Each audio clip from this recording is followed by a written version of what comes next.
Hey friends, it's Sean again. Here to teach you about some percussion things. I wanted to remind you guys before we start our lesson this week. I wanted to remind you about everything we talked about last week. Okay, so you got the grip, right? It's 3 points: thumb, index, and middle finger. Okay, remember those first three fingers. I think you can see index, thumb, and middle finger. Okay, I'll hold it better. Thumb, index, middle finger, okay? That's your fulcrum. That creates your 3-point fulcrum. All right, and then the other back fingers kind of just rest nice and gently on the other side, okay? So you do that with your left hand too. Index, middle, thumb, fulcrum, right? That's your fulcrum. Then the back fingers, okay? We talked about our stroke types, okay? Here, I'm gonna move the camera so you can see my drum. Okay, so we talked about our stroke types last week. We talked about upstrokes, downstrokes, full strokes. This is an upstroke, so you start low, and it's all up. Now you hear that little tick because I'm actually hitting it and coming right up. Same. All right, and now you have the downstroke. So you start up like this, you stop down.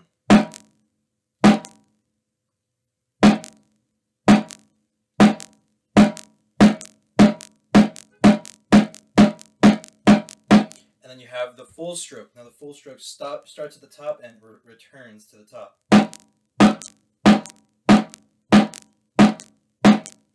That's the stroke that we're going to use the most. We're going to use it the most, no matter what we're doing.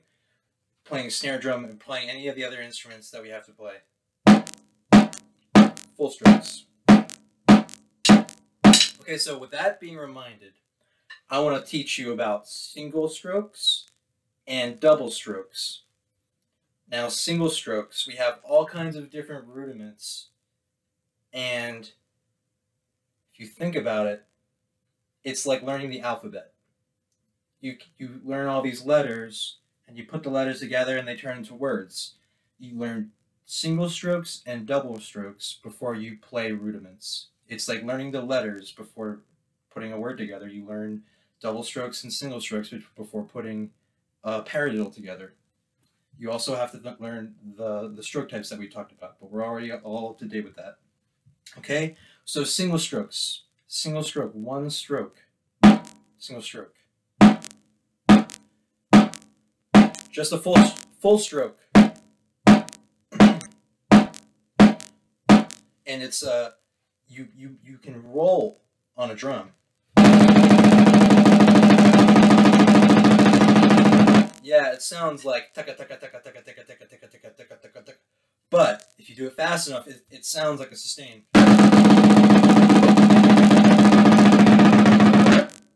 Okay? Now from a distance, that'll sound like ba. It won't sound like taka taka taka taka taka taka taka because of the way instruments work. The farther away you go, the more blended it'll sound. The more less accurate. It won't sound so pointed. It'll sound more like a hum. All right, and that's just single strokes. That's our full strokes. But because if we want to play them faster, we have to go lower with the heights.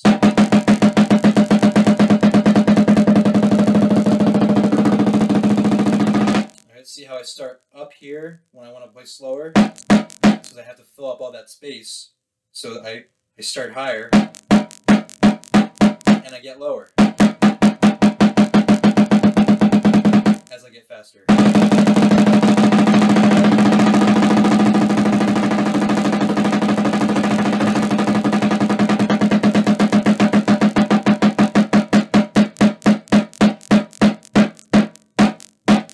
Okay, so there's some good exercises that we can talk about to develop the single stroke roll and the single stroke technique, okay?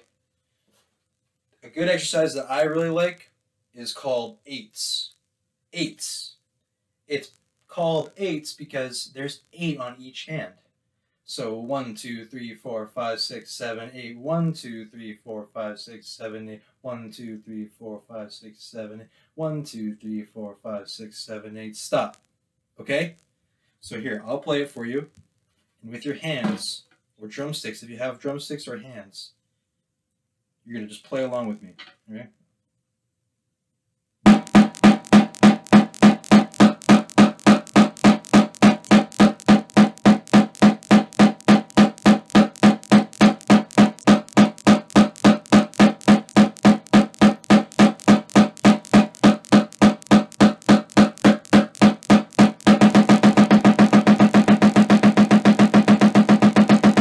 Cool, so that was an exercise called 8/16. 8/16 sounds like 8, 8, 8, 8, 8, 8, 8, 8, 8, 8, 8, 8, 8, 8, 16. Double. 8, 8, another 16. 9, 10, 11, 12, 13, 14, 15, 16. So it's an equal workout for both hands, okay? And while we're doing this, we want to be reminding ourselves to use wrist, okay? Use wrist, not big arm motions. My arm is going to move.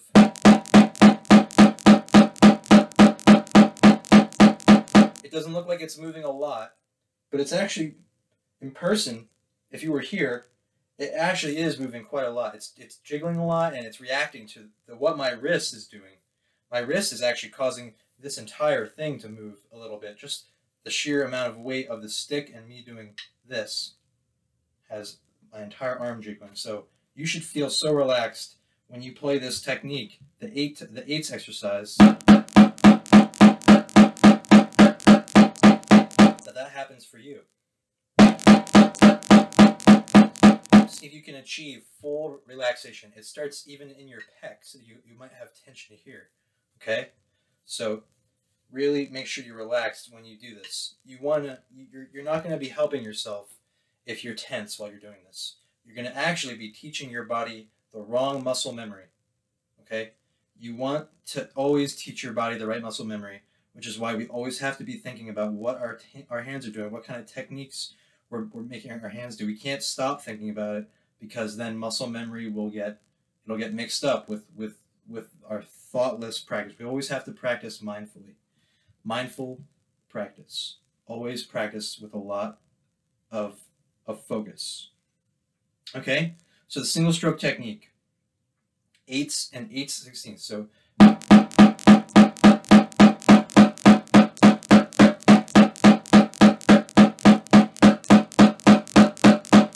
and what you need to be doing while you're doing this is making sure your grip stays the same. You don't want to hit it once and then have the rebound change your grip inside, because then you're going to get a different sound and you're going to teach your body a different way. You need to do it 8 times in a row, perfectly the same. No adjustments in the middle. You can't be like...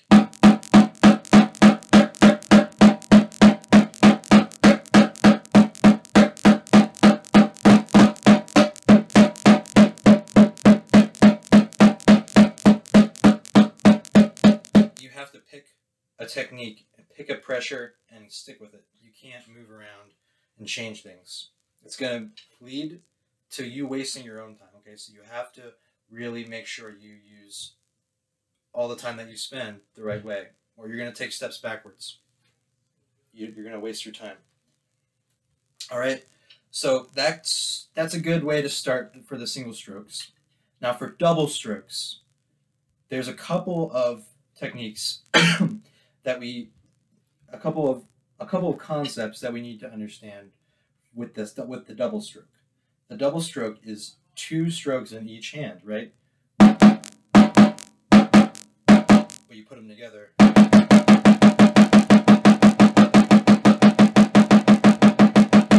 So I'm really paying a lot of close attention to the rebound that the drum is giving me, or if you have a pad, or if you're doing with your hands.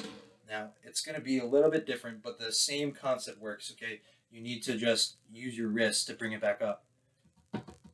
See, I can do it. All right. Now with drums and sticks, you need to really focus on the rebound. The rebound needs to be something that you really feel. And you need to let your body work with it. You can't fight it, or else you're going to slow yourself down. If you fight the rebound, the nature of just this stick hitting a drum and bouncing back up, if you fight it, see, a lot of people tend to do this, where they stop it without thinking, and then they continue to go back up. So you don't need to stop it. You can just let it go right back up. And you save your body an extra step. That's how you can play fast. You've got to think about all these little shortcuts that you can take. All right, so double strokes. You got to use the rebound.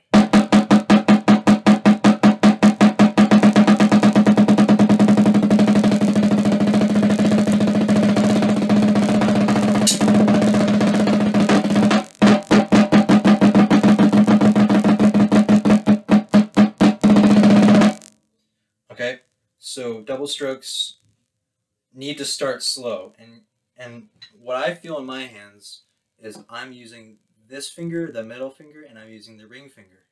Okay, it's almost like a little bow tie like this. If you were to think about the pressure in your hand, these two fingers in the middle are kind of pushing it for that second bounce. And it's important to notice that my wrists aren't necessarily bending as much as they used to before, because the motion has gotten a lot quicker, and you can't use a hinge type of mechanic. You have to let the entire weight of your arm, and then this motion of the finger, like a lever, drop into the second diddle. That's what some people tend to call them, diddles, or double strokes. So paradiddle, it's like the double in the rudiment. Double strokes, diddle. So what I would recommend we do, start really, really, really slow, and just do full strokes. So start up here with me, maybe up to your shoulders, just wrist, really slow, and make sure you feel this motion. Feel that stick hit the palm.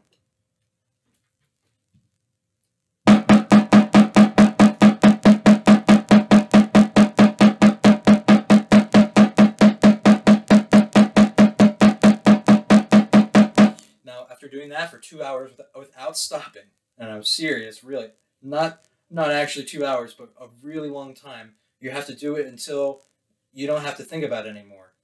So it might take an hour a day, or maybe it might take, not an hour a day, that's way too much. It might take 15 minutes a day of just slow, even slower.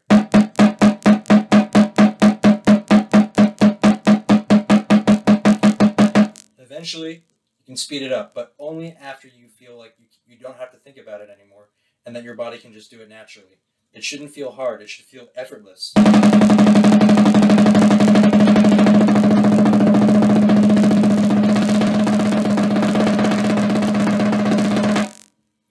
So, if it feels effortless, you can play that fast. If you have to think about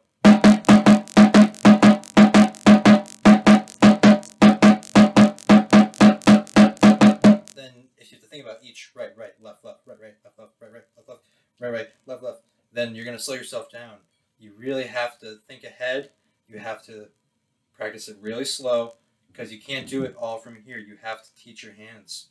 Your hands are part of your instrument here. You have to use them and teach them how to play.